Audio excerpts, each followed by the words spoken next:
Dans cette position, les blancs sont gagnants puisqu'ils ont la dame et la tour contre les deux fous. Mais il faut apprendre à faire échec et mat rapidement et de façon rigoureuse. Puisque si on rate un mat, souvent, on n'aura pas une deuxième occasion. Donc, deux échecs possibles. Le plus évident, dame 5. Et le plus efficace, dame G5. Donc, dans cette vidéo, on va voir dame G5 qui est le meilleur.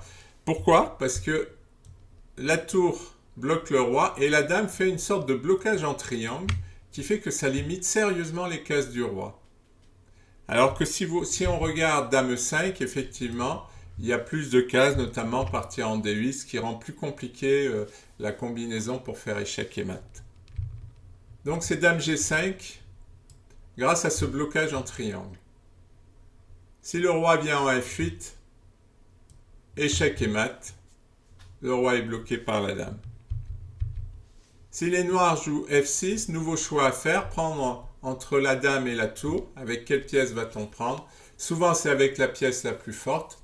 Et dans cet exemple, c'est confirmé, puisque en prenant avec la dame, on a toujours ce blocage en triangle, mais plus petit, donc encore plus efficace. Maintenant, dame ou tour, eh bien, la dame bloque, donc c'est pratiquement sûr que c'est la tour. Le fou s'interpose et nous faisons échec et mat.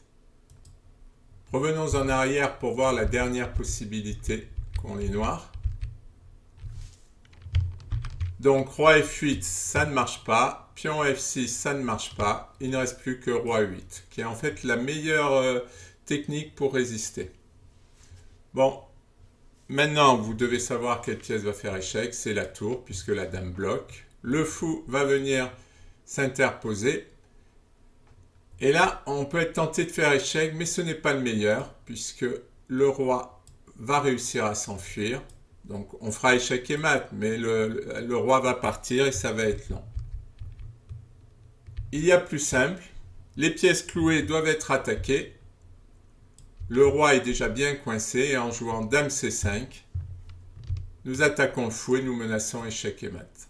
Une menace d'échec et mat, c'est toujours le signe que l'on a un gros avantage qui peut se conclure rapidement.